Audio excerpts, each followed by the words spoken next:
Let me tell you what we want. Or actually, what we really want. We want the 90s girl bands to come back. We do realize that these girl bands have had some of the worst breakups in the history of Hollywood, but we want the tea on some of these questions. Were Posh and Spotty really not on speaking terms off stage? And what happened to Jerry's iconic Union Jack dress? Oh, and who could forget the infamous Hold On music video, where Dawn Robertson's absence raised eyebrows?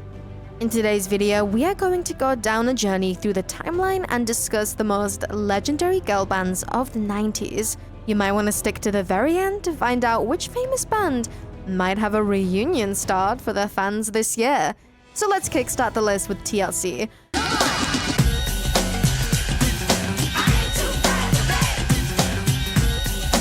And no, we're not discussing your grandma's tender loving care. We're diving into the biography of one of the coolest girl groups ever to hit the 90s scene. TLC, short for T-Boys, Left Eye and Chili, weren't just about music. They were a whole vibe. These ladies made baggy pants and crop tops look like high fashion, and their songs, absolute earworms.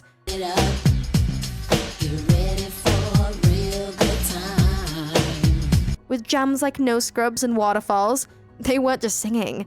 They were giving life advice. But here's the kicker.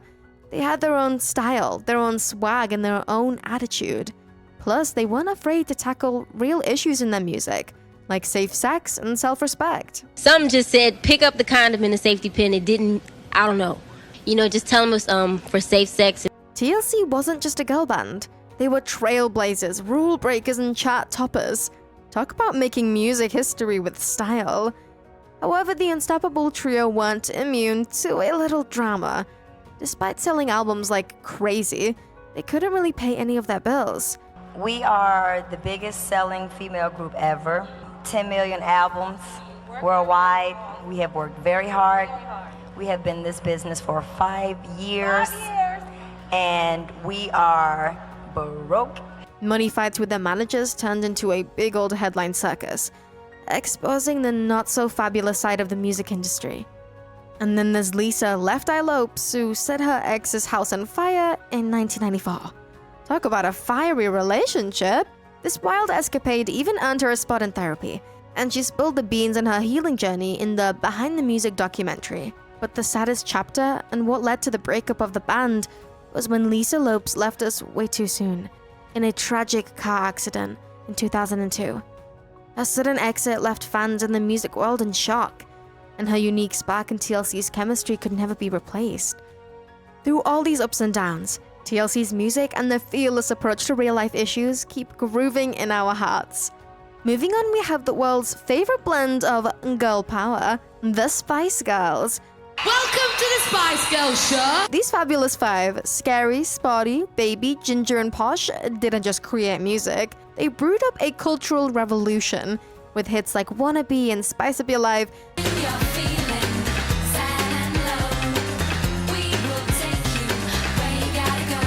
They became the soundtrack of the 90s.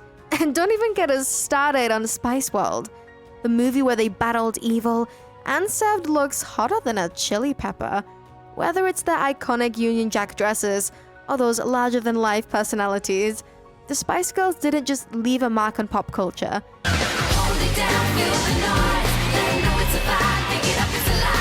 They sprinkled it with some serious spice that still kick in today. But needless to say, when there is so much spice up in the air, drama had to follow. Remember when Jerry Halliwell pulled a disappearing act in '98? This was the beginning of the end of the Spice Girls era. The Spice Girls started becoming more and more irrelevant as time passed, and critics have a lot of speculations as to why this happened. For starters, they believed that the Spice Girls were all style and no substance. There were also comments about how the Spice Girls were simply a product and had no real talent. But hey, their catchy tunes and memorable dance moves won over millions in the 90s. So now let's talk about the R&B queens of the 90s and early 2000s. Ruling the charts in our hearts, Destiny's Child. Ladies and gentlemen, please welcome Kelly, Michelle, and Beyonce, Destiny's Child. These fierce music mavens were like the universe's musical destiny unfolding. They started as a trio, but had a few twists and turns along the way to find their magical formula. Queen Bey, the vocal powerhouse and star extraordinaire,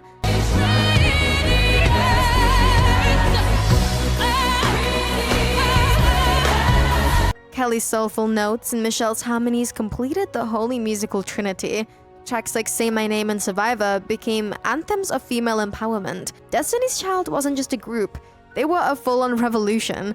So when Queen Bey sang, "I don't think you're ready for this jelly," she wasn't kidding.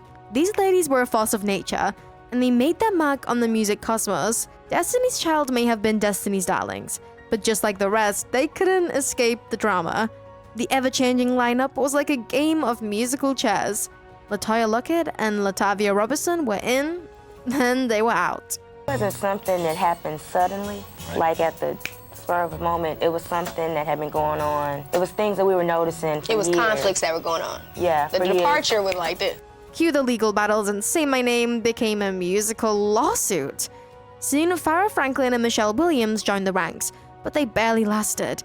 Still, Queen Bey, Kelly, and Michelle stood strong, proving that no controversy could break their survivor spirit. Nevertheless, all good things have to come to an end, and so did Destiny's Child. After a 14-year career, the group split up to focus on their individual careers. Let's not sugarcoat this and say we do not miss them, but at least all their destinies are fully fulfilled. Moving on to the fierce foursome, En Vogue. With voices that could melt butter and moves that could challenge any dance crew, they were a powerhouse. Terry Ellis, Cindy Herron, Maxine Jones, and Dawn Robinson strutted onto the stage, and the world said, "Hold on." Hold on to your love. Hold on. They dazzled with hits like Free Your Mind and Now I have the chance to say. But four divas, one group, it was a recipe for drama. Dawn Robinson's exit had more twists and turns than their dance routines. Then came the lawsuit duets, where En Vogue found themselves in a legal tangle with Robinson over the group's name. But let's not forget Maxine Jones' departure, which felt like a plot twist from a soap opera. It was a roller coaster ride for En Vogue, complete with high notes and even higher stakes drama. This was followed by the exit of Jones in 2001, where she wanted to focus on her personal life. You might have guessed it by now that in between all of this drama, lawsuits, and exits, the band lost their spark and En Vogue hasn't been the same since. Y'all ready for a twangy tale of the Dixie Chicks? These Texas gals, Natalie Maines, Emily Robertson, and Maddie McGuire, didn't just walk the line. They stomped all over it. A story? Well, it's like a country song. Who doesn't know what I'm talking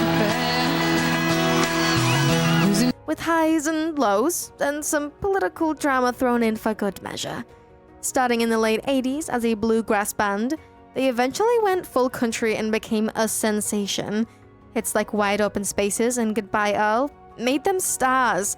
But hold your horses, folks, because controversy was on the horizon. In 2003, Natalie Maines made a comment about President George W. Bush during a London concert.